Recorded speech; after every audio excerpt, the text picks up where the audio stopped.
분들 사랑하고 축복합니다. 오늘의 본문 말씀 마가복음 6장 1에서 6절까지의 말씀입니다. 합독하겠습니다. 예수께서 거기를 떠나사 고향으로 가시니 제자들도 따르니라. 안식일이 되어 회당에서 가르치시니 많은 사람이 듣고 놀라 이르되 이 사람이 어디서 이런 것을 얻었느냐. 이 사람이 받은 지혜와 그 손으로 이루어진 이런 권능이 어찌 됨이냐. 이 사람이 마리아의 아들 복수가 아니냐. 야고보와 요셉과 유다와 시몬의 형제가 아니냐. 그 누이들이 우리와 함께 여기 있지 아니하냐 하고 예수를 배척한지라. 예수께서 그들에게 이르시되 선지자가 자기 고향과 자기 친척과 자기 집 외에서는 존경을 받지 못함이 없느니라 하시며 거기서는 아무 권능도 행하실 수 없어 다만 소수의 병자에게 안수하여 고치실 뿐이었고 그들이 믿지 않음을 이상히 여기셨더라. 아멘.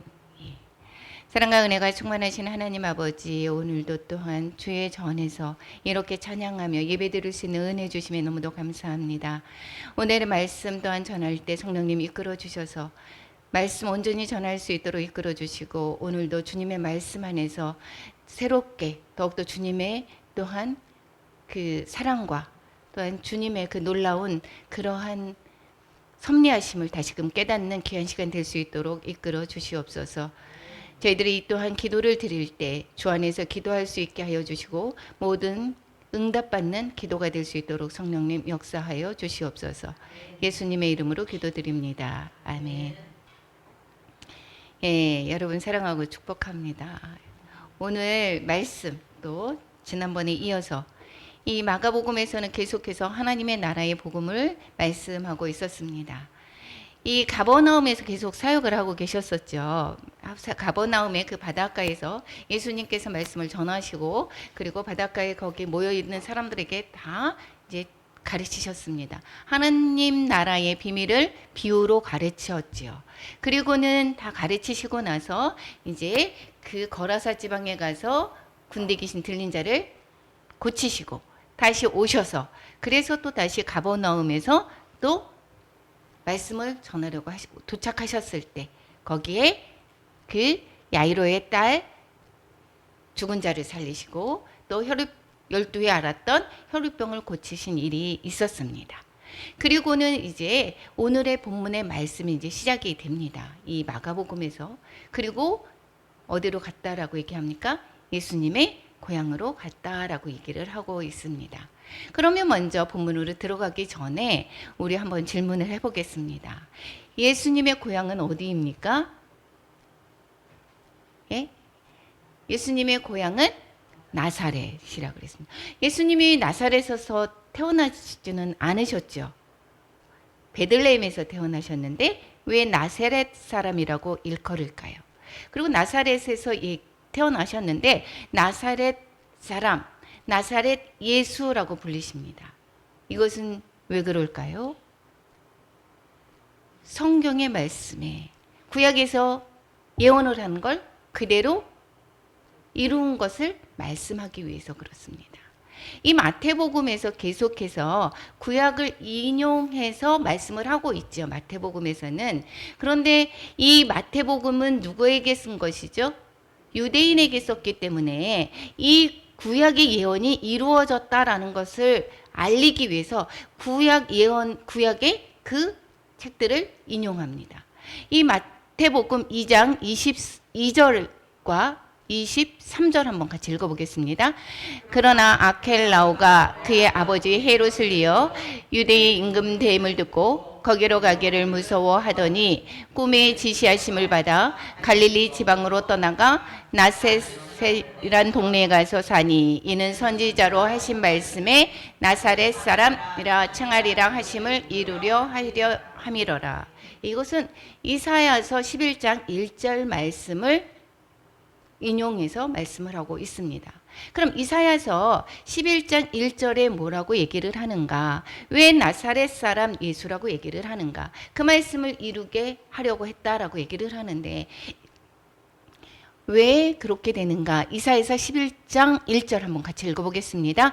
이 새의 줄기에서 한 싹이 나며 그 뿌리에서 한 가지가 나서 결실할 것이요. 나사렛 사람이라 일컬음을 받을 것이라 라고 얘기했는데 여기선 나사렛이라는 소리가 없습니다. 그런데 이 이사야서 11장 1절의 말씀을 인용해서 말씀을 하고 있습니다. 그런데 이 가지라고 하는 이 히브리어가 넷제르입니다. 넷제르. 이것은 보호하다, 구한다라고, 즉 구원을 의미를 하고 있습니다. 이 넷제르가. 그러면 가지가 넷제르, 그러니까 넷제르를 그러면 메시아를 상징하는 단어라고 생각할 수가 있다라는 것입니다.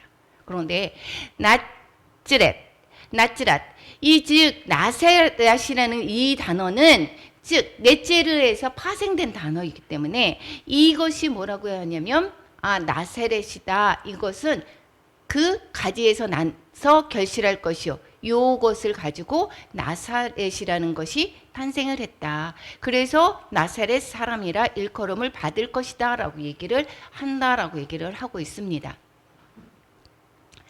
그러니까 예수님은 계속해서 구약의 예언을 그대로 실천하신 분이시다라는 것을 마태복음에서는 계속해서 이야기를 하고 있습니다. 그러니까 이사야의 예언대로 하면 예수님은 어디에서 살아야 되는 것입니까? 나사렛에서 살아야 되는 것입니다. 그러니까 나사렛 예수라고 불려져야 된다라는 것입니다. 그러면 베들레헴에서 태어났습니다. 예수님은 그럼 베들레헴에서는 바로 태어나기만 하고 그리고 호적하고 그리고 애굽으로 건너갔죠. 이 베들레헴에서 태어났다라고 하는 것도 구약 성경의 예언이 성취된 것이죠. 이것은 미가 예언대로 베들레헴에서 태어난 것입니다. 미가 5장 2절 같이 읽어보겠습니다. 베들레헴 에브라다야 너는 유다 족속 중에 작을지라도 이스라엘을 다스릴 자가 내게서 내게로 나올 것이라 그의 근본은 상고에 영원에 있느니라. 미가의 예언대로 그런 베들레헴에서 태어났고 또 호세아의 예언대로 어디로 갑니까? 애굽으로 가게 됩니다. 이 모든 예수님의 그 일정이 다 어디에 예언이 되어 있습니까? 구약의 말씀대로 예언된 것이고 그렇기 때문에 이 예수님이 메시아라는 것이 계속 확증을 시켜주고 있지요. 그리고 사역은 어디에서 합니까? 이사야 예언대로 갈릴리 지역에서 사역을 하고 있습니다. 이것은 이사야서 예언이 이사야서 9장 1절 2절의 말씀인데 이것을 마태복음에서 인용을 하고 있죠. 마태복음 4장 13절에서부터 16절 같이 읽어보겠습니다. 나사렛을 떠나 스불론과 납달리 지경 해변에 있는 가버나움에 가서 사시니 이는 선지자 이사야를 통하여 하신 말씀을 이루려 하심이라 일렀으되 스불론 땅과 납달리 땅과 요단강 저편 해변길과 이방의 갈릴리여 흑암에 앉은 백성이 큰 빛을 보았고 사망의 땅과 그늘에 앉은 자들에게 빛이 비치었도다 하였느니라. 그러니까 태어나신 것도 베들레헴에서 태어나신 것도 구약의 예언대로 애굽에 간 것도 호세아의 예언대로 그리고 나사렛에서 자라난 것도 그것도 이사야의 예언대로 그리고 사역 가버나움에서 지금 가버나움에서 사신 것은 공생의 기간 가버나움에서 계속해서 사셔서 거기에서 가르치시고 많은 이적을 베풀었죠. 그래서 가버나움에서 사역을 많이 하시고 이 모든 것들이 예언 그대로 이루어진 것을 볼 수가 있습니다. 그럼 두 번째 예수님의 직업은 그러면 무엇입니까? 목수도 맞죠. 예, 공생의 전에는 목수였습니다. 마가복음 6장 오늘 6장 3절 A에 오늘의 말씀에서 보면 이 사람이 마리아의 아들 목수가 아니냐 이렇게 얘기하고, 마태복음 13장 55절에 보면 이는 그 목수의 아들이 아니냐 이렇게 얘기합니다. 그 목수 그러면 요셉이죠. 마리아의 남편 요셉이죠. 법적인 아버지, 예수님의 법적인 아버지 요셉인 것입니다. 그런데 이 공생의 기간에 요셉에 관한 기록이 전혀 없습니다. 예수님의 공생의 기간에 그 요셉, 법적인 아버지 요셉의 기록이 없는 것으로 봐서 아버지가 일찍 돌아가셨고 그 유대인들은 아버지가 하셨던 그 가업을 물려받지요. 그래서 예수님이 공생에 하시기 전에 목수 생활을 한 것으로 볼 수가 있습니다. 근데 그때 당시에 목수라고 하는 것은 이 나무만 가지고 하는 것이 아니라, 석공, 그 돌을 다루기도 하고, 그리고 금공, 그 절이나 동이나 이런 것들 있죠. 그래서 연장 같은 것을 만들기도 하고, 이런 것을 목수라고 얘기를 합니다. 그런데 이 나사렛이라는 동네가 작지요. 이 나사렛이 작은데 여기에서 영어에 보면 the carpenter 이렇게 써 있습니다. 그래서 이 카펜터 더가 붙여 있죠. 관사가 붙어 있는 것은 그것으로 봐가지고 볼 때 여기에서 유일한 작은 동네의 목수가 하나이거나 아니면 대표적인 그 목수였을 것이다 라고 볼 수가 있다라는 것입니다. 그러니까 그 작은 나사렛 동네에 이 예수님을 모르는 사람이 있을까요? 없다라는 것이죠. 그러니까 내가 집에 무슨 그 목수의 일이 필요한 사람은 예수님을 다 찾았을 것이고 예수님을 거의 나사렛에서 모르는 사람이 없을 것이다라는 것입니다. 그러면 공생의 기간에 목수 일을 하시지는 않으셨죠. 공생의 기간 3년 6개월 동안에 예수님이 하신 일이 무엇입니까? 예수님의 정체가 무엇이고 역할이 무엇이었습니까? 그리스도죠. 그리스도는 무슨 뜻이죠? 기름 부음 받은 자. 기름 부음 받은 자는 무슨 이야기냐? 왕과 선지자. 그리고 제사장. 그런데 여기에 있을 때 그리스도는 구원자를 얘기를 하고 있다는 것입니다. 즉 히브리어로 메시아. 그러니까 그리스도가 메시아다라는 것입니다. 그런 같은 뜻이라는 것이고, 여기에서 아까 넷제르 가지라는 그 단어가 구원이라는 의미를 담고 있었고, 그러면 나사렛 예수라고 하는 것은 구원자 예수라는 뜻이가 되는 것이고, 그러면 그리스도 예수도 그러면 무슨 뜻입니까? 구원자 예수라는 소리입니다. 이 이름에서 계속해서 불려지는 그 모든 것에서 선지자의 예언대로 성취된 것뿐만 아니라 그 모든 것에서 예수님이 구원자 되시는, 즉 예수님 되시는 것을 계속 암시하고 있다라는 것입니다. 세 번째, 그럼 예수님의 형제 자매는 어떻게 되나요? 오늘 본문 3절 같이 읽어보겠습니다. 이 사람이 마리아의 아들 목수가 아니냐? 야고보와 요셉과 유다와 시몬의 형제가 아니냐? 그 누이들이 우리와 함께 여기 있지 아니하냐 하고 예수를 배척한지라. 형제가 야고보가 있었고 요셉이 있었고 유다가 있었고 시몬이 있다라는 것이고, 적어도 2명 누이들이니까 2명 이상의 여자 동생들이 있겠죠. 그때 여자 동생들은 계수하지 않았기 때문에, 얘기를 안 했기 때문에 이름들이 없지만 최소한 2명 이상의 여자가 있었다라는 것입니다. 그러니까 육신의 형제들이 야고보, 요셉, 유다, 시몬, 적어도 6명 이상은 되겠죠. 여자들. 그런데 예수님이 메시아라는 것을 이 형제들이 알았나요? 몰랐나요? 몰랐습니다.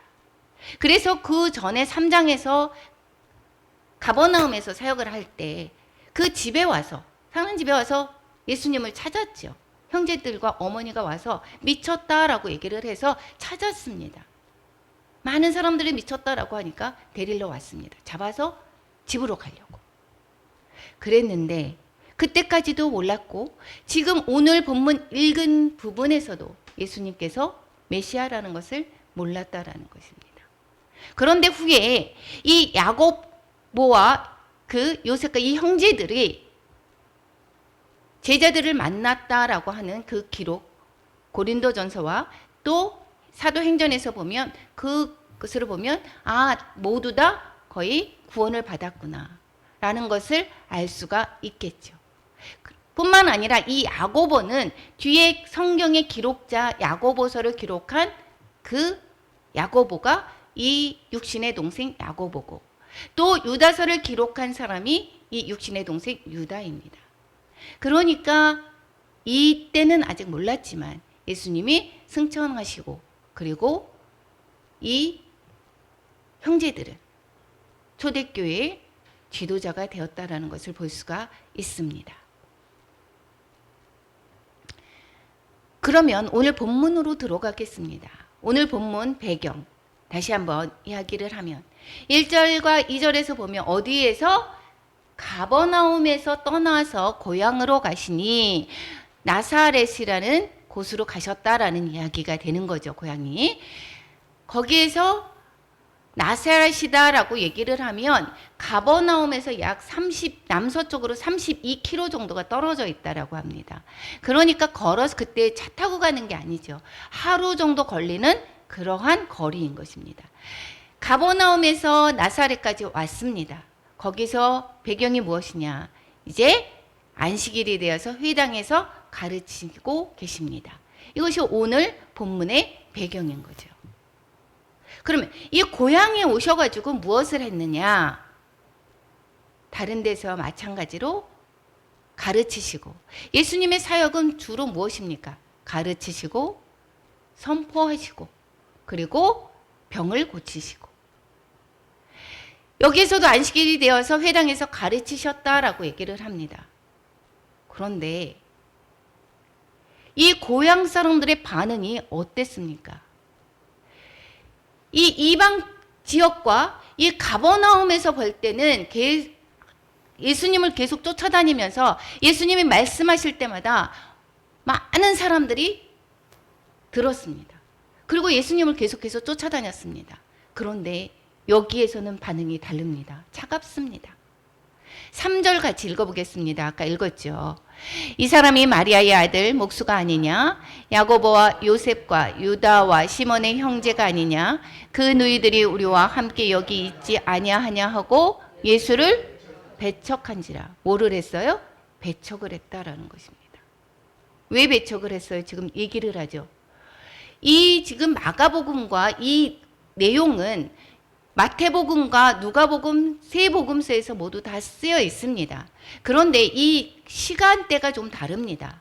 마태복음에서는 사역의 갈릴리 사역의 거의 끝 무렵에 써 있고 또 여기서는 중간 정도고 그 다음에 이 누가복음에서는 시험 받으신 후에 바로 고향으로 간 것을 기록하고 있습니다. 어쨌든 이때가 지금 많이 돼봤자 2년 정도가 됐거나 3년 이내죠. 어쨌든 나하고 우리하고 같이 살았고 저 사람이 내가 그렇게 유능한 직업은 아닙니다. 이 목수라고 하는 것이 목수였고 내가 그 사람을 잘 알고 있는데 그 사람은 어떻게 생활을 했고 그 아버지도 알고 형제들도 알고 다 아는데 그분이 뭘 가르칠 게 있다고 그래서 배척합니다. 내 경험으로 예수님을 안다라는 것입니다. 그렇기 때문에 그 예수님을 얕잡아 보죠. 예수님의 그 가르침에 놀람이 없습니다. 이것은 지금 우리들도 마찬가지 아닙니까? 우리는 어떻습니까? 내가 예수님을 잘 알지. 내가 교회 생활을 너무도 잘 알아. 내가 다닌 지가 몇 년인데. 나는 모태신앙이야. 우리 아들이 대학교 면접을 가는데 거기에서 뭐라고 얘기했느냐면 교회 다닙니까? 예수님을 믿습니까? 그래. 저는 뼛속부터 뼛속부터 기독교인입니다. 이렇게 얘기를 하는데 그때 당시에 얼마나 많은 믿음을 가지고 있었느냐. 전혀 아니고요. 그런데 나는 잘 안다 이겁니다. 이분들도 그렇습니다. 그런데 하나님의 말씀 그대로 믿고 행동을 합니까? 그렇지 않죠. 내가 얼마나 잘하는데 교회 밖에서 비판하고 판단하고 교회를 비판하는 사람들 중에서 가장 많은 사람들 중에 몇 부류가 있습니다. 목사님 아들, 또 많이 열심히 다니는 교회 권사님, 집사님, 자녀들, 목사님 딸들. 교회 생활을 너무 잘합니다. 그렇기 때문에 교회가 그렇게 하는 것이 아니지. 비판합니다. 그러면은 안 되지. 배척하지요. 우리가 내가 몇십 년을 다녔는데 내가 그것을 몰라서 그럴까? 잘 안다라고 하고 교회 내에서도 비판하고 판단하고 교회에서 다시 목사님이 말씀하시는 말씀을 귀담아 듣지 않습니다. 배척합니다. 이것은 내 교만. 내가 잘 안다라는 것입니다. 이것이 우리에게 시사하는 바가 너무도 큽니다. 이 고향 사람들과 예수님의 고향 사람들과 같은 모습은 없습니까? 또한 나하고 같이 그렇게 우리 교회 집사님이셨는데 목사님 됐다고? 아유, 그분한테 뭘 배우겠다고, 뭘 말씀을 들을 게 있어. 우리 속회에 내가 전도했던 사람이야. 그 사람이 목사 됐다고. 듣습니까? 안 듣습니다. 내가 저 사람을 다 안다라는 것입니다. 안다고 하는 것이 내가 오히려 받아야 할 복음들을 막고 있는 그러한 장애가 되지 않는가. 다시 한번 돌아보시기 바랍니다. 이 마가복음에서는 어떠한 내용을 가르쳤는지 말씀을 하고 있지는 않습니다. 그런데 누가복음에서 평행 구절을 가서 보면 누가복음 4장 16절에서 21절 말씀 같이 읽어보겠습니다. 예수께서 그 자라나신 곳 나사렛에 이르사 안식일에 늘 하시던 대로 회당에 들어가사 성경을 읽으시고 서심해 선지자 이사야의 글을 들이거늘 책을 펴서 이렇게 기록된 데를 찾으시니 곧 주의 성령이 내게 임하셨으니 이는 가난한 자에게 복음을 전하게 하시려고 내게 기름을 부으시고 나를 보내사 포로된 자에게 자유를 눈먼 자에게 다시 보게 함을 전파하며 눌린 자를 자유롭게 하고 주의 은혜의 해를 전파하게 하려 하심이라 하였더라. 책을 덮어 그 맡은 자에게 주시고 앉으시니 회당에 있는 자들이 다 주목하여 보더라. 이에 예수께서 그들에게 말씀하시되 이 글이 오늘 너희 귀에 응하였느니라 하시니. 이것은 무슨 말씀이시죠? 메시아가 온다라는 것이고 그 메시아가 누구라고 하는 거죠? 오늘 너희 귀에 응하였다. 본인이 메시아다라는 것을 말씀하고 있습니다. 예수님이 친히 이 땅에 왜 오셨는지를 가르쳐주고 계시는 것입니다.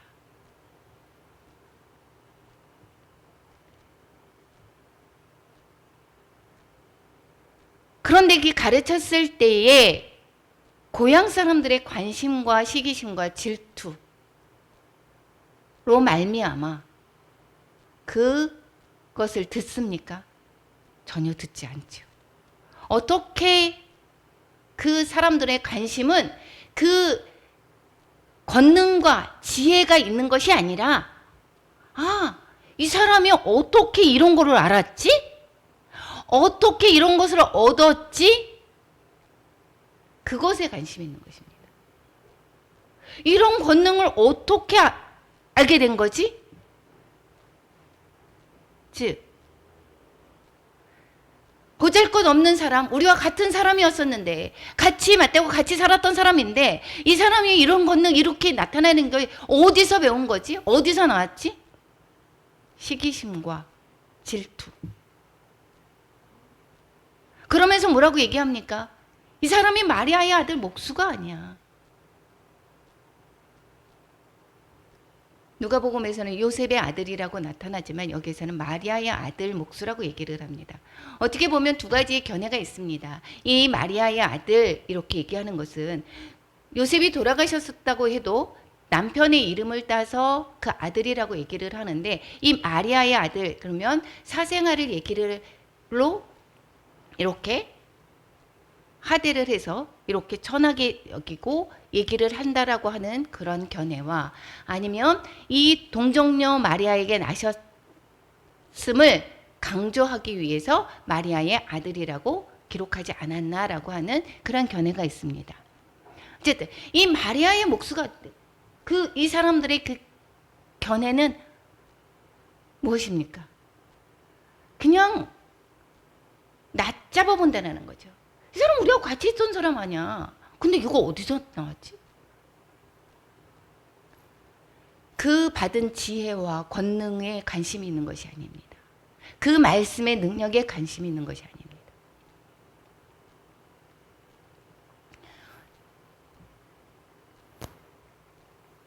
요한일서에서 보면 세상에 속한 사람은 어떤 거에 관심이 있습니까? 세상에 속한 것에 귀를 기울입니다. 내가 어떠한 것을 똑같은 것을 보았어도 세상의 판단으로, 세상의 것으로 취하고 있습니다. 이것은 세상에 속한 자들입니다. 하나님께 속한 자들은 어떻습니까? 세상의 말을 듣는 것이 아니라 진리의 말을 듣게 되는 것입니다. 똑같은 이야기를 해도 나에게 어떻게 적용하느냐는 그 사람의 마음에 달려 있다라는 것입니다. 여기에서 얘기를 하고 있습니다. 지난번에 비유에서 씨 뿌리는 자의 비유를 가르쳐 줬죠. 씨 뿌리는 자의 비유에서 뭐라고 했습니까? 4가지 밭이 있었는데 길가, 돌밭, 또 가시떨기밭. 여기에는 열매가 맺혀지지 않는다라고 했습니다. 이 고향 사람들의 그 마음이 어떻다라는 것을 가르쳐주고 있습니까? 그 3가지 밭 중에 열매 맺지 못하는 그 밭에 있기 때문에 이 제자들을 통해서 가르쳐주는 것이 무엇입니까? 열매를 맺지 못하는, 하나님의 나라를 소유하지 못하는 것을 볼 수가 있다라는 것을 가르쳐주고 있습니다. 4절 같이 읽어보겠습니다. 예수께서 그들에게 이르시되 선지자가 자기 고향과 자기 친척과 자기 집 외에서는 존경을 받지 못함이 없느니라 하시며,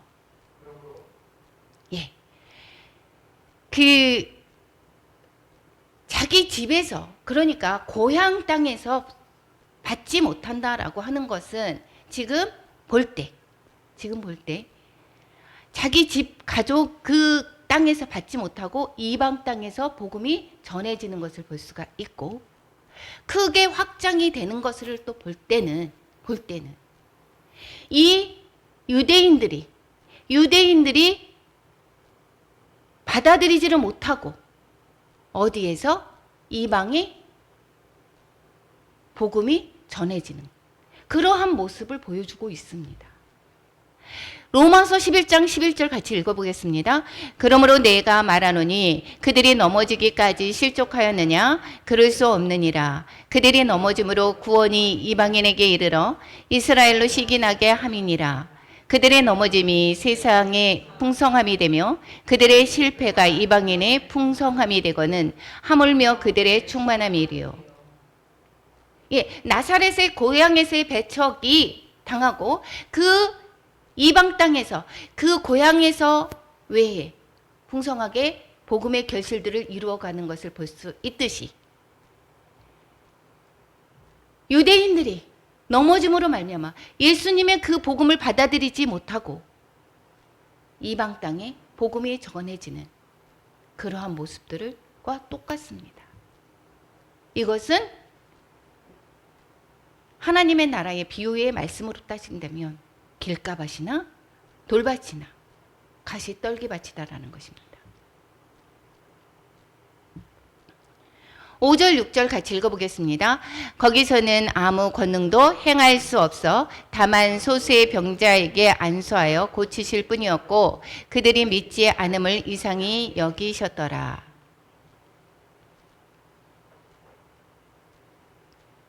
예. 거기서는 그래서 아무 권능도 행하지를 못했다라는 것입니다. 예수님이 거기에서 능력이 안 나타나진다라는 것이 아니라 이 마태복음에서 보면 뭐라고 얘기하냐면 이 권능을 행할 수 없는 이유가 뭐라고 그랬습니까? 마태복음 13장 58절 그들이 믿지 않음으로 말미암아 거기서 많은 능력을 행하지 아니하시니라. 왜 나타나지 않았다고요? 그들이 믿지 않아서. 4절 전에 너희들이 그 고향과 친척과 자기 집 외에는 존경을 받지 못함이 없느니라 할 때 그 전에 이 고향 사람들이 누가복음에서는 뭐라고 얘기를 하느냐면 너가 가버나움에서 행했던 그 놀라운 기적들을 여기서도 행해봐 이렇게 얘기를 합니다. 그럴 때 여기서 할 수 없다라는 것입니다. 권능을 행하지 않으셨다라는 것입니다. 권능을 행하지 않습니다.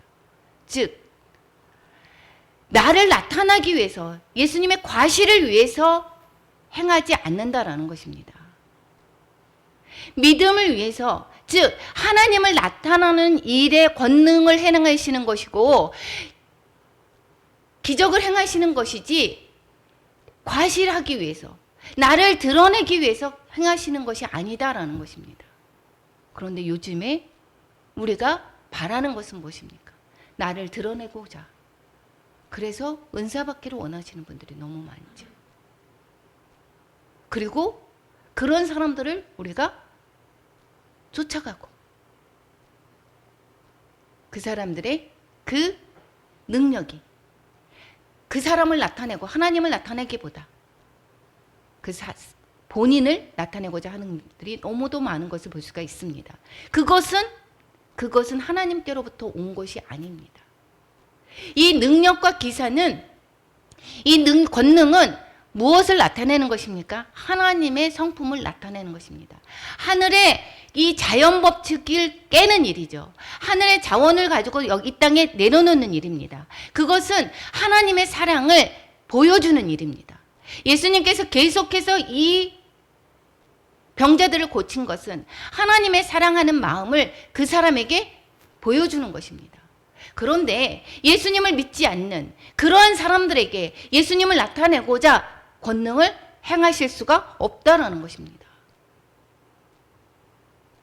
소수의 병자들에게 안수하여 고치실 뿐이었다. 믿지 않음을 그래서 이상히 여겼다라는 것입니다. 우리가 좋은 것을 개에게 주지 않는다라고 얘기를 합니다.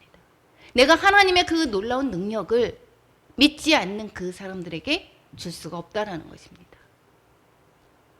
거룩한 것을 개에게 주지 말며 너희 진주를 돼지 앞에 던지지 말라.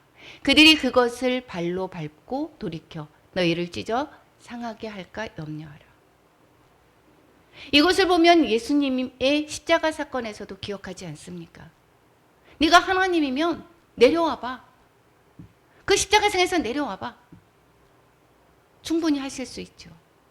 그럼에도 불구하고 예수님은 묵묵히 십자가를 지십니다. 여기서 누가복음에서는 뭐라고 얘기하느냐면 엘리야의 그 사건과 사렙다 과부에게 보내심 받은 것, 그 3년 반 동안의 가뭄에 엘리야를 사렙다 과부에게 보낸 것, 이방에 보낸 것, 또 엘리사가 이방인인 나아만을 고친 이야기를 예를 들고 있습니다. 그러면서 고향 땅에서 배척을 받는다라는 이야기를 하고 있습니다. 이 고향 사람들이 얼마나 화가 났습니까? 그래서 누가복음에서는 예수님을 끌고 죽이려고 그 절벽에서 밀었다라는 이야기를 하고 있습니다. 그럴 때 예수님이 그 자리를 떴다라는 말씀을 하고 있습니다. 우리가 나는 예수님을 잘 알아. 나는 교회 생활을 잘 알아. 교회는 이렇게 하는 거야. 그러면서 우리가 하나님의 말씀대로가 아닌 내 경험대로, 내 방식대로 행하는 것은 없는지 다시금 돌아봐야 됩니다. 여러분, 기적을 원하십니까? 기적을 원하십니까? 우리가 예수님 믿은 것 자체가 기적이죠. 그런데 내가 믿는다라고 얘기를 하면서, 믿는다라고 하면서 내가 정말 온전히 믿고 있는지 다시 한번 돌아봐야 됩니다. 오늘 조금 전에 뭐라고 얘기했습니까? 왜 고향 땅에서 기적을 행하지 않았다라고 얘기했습니까? 믿지 않기 때문에. 믿지 않음으로 말미암아 거기서 많은 능력을 행하지 아니하였다라고 얘기했습니다. 그러면 기적을 원하신다라고 하면 결국은 무엇입니까? 믿음이 있어야 된다라는 것입니다. 능력과 이적은 믿는 자에게만 따르는 표적이다라는 것입니다. 마가복음 16장 17절 같이 읽어보겠습니다. 믿는 자들에게는 이런 표적이 따르리니 곧 그들이 내 이름으로 귀신을 쫓아내며 새 방언을 말하며 뱀을 집어 올리며 무슨 독을 마실지라도 해를 받지 아니하며 병든 사람에게 손을 얹은 즉 나으리라 하시더라. 이것이, 이런 능력과 표적은 어디의 자원이죠? 하늘나라의 자원입니다. 하늘나라의 자원을 쓸 수 있는 그 키는 무엇이냐? 믿음이다라는 것이고, 믿는 자는 나는 예수님을 믿는데 이것은 못해, 못 믿겠어. 저거는 가짜야. 내가 하지 못한다고 해서 시기와 질투로 그것을 배척할 필요도 없거니와 내가 믿음에 온전히 서 있다라고 하면 나도 그런 능력과 이적을 경험할 수가 있다라는 것입니다. 기적을 원하십니까? 믿는 것 자체가 우선은 기적입니다. 온전히 믿는 것 자체가 기적입니다. 계속해서 얘기합니다. 교회에 나왔습니다. 예배를 온전히 드립니다. 내가 신앙생활을 오래 했습니다. 종교생활을 오래 했는 것이 아닌가 돌아보시기 바랍니다. 내가 죽지 않고 내 힘으로 산다라고 하면, 내 생각대로 산다라고 하면, 내 견해대로 산다라고 하면, 하나님의 말씀이 한 귀로 듣고 그냥 흘러간다라고 하면 그것은 능력과 이적을 체험하지 못합니다. 기도 응답을 받을 수가 없다라는 것입니다. 계속해서 성경은 말씀하고 있습니다. 이 유대인들은 하나님을 잘 믿는다라고 하는 사람입니다. 이 유대인처럼 우리가 믿을 수 있겠습니까? 종교생활 할 수 있겠습니까? 얼마나 경건한 사람입니까? 겉으로 볼 때는 얼마나 내가 모든 삶을 의롭게 하기 위해서, 거룩한 생활을 하기 위해서 얼마나 노력하는 분입니까? 그럼에도 불구하고 이들은 즉 고향에 비유를 하고 있습니다. 고향 땅에서 배척한 거를 비유를 하고 있습니다. 이 유대인 자체들이 뭐라고 얘기합니까? 권능을 행하지를 않고 예수님을 믿지를 않는 모습, 이 고향 땅에서 배척하는 모습 똑같습니다. 배척당하는 모습. 여러분, 오늘의 말씀을 통해서 내 편견과 내 경험과 내 생각으로 하나님의 놀라운 능력과 이적을 체험하지 못하는 것은 아닌가, 다시 한번 돌아보시기 바랍니다. 하나님의 위대하심과 사랑을 확인하려면 믿음의 고백이 있어야 된다는 것입니다. 믿음이. 니고데모의 고백.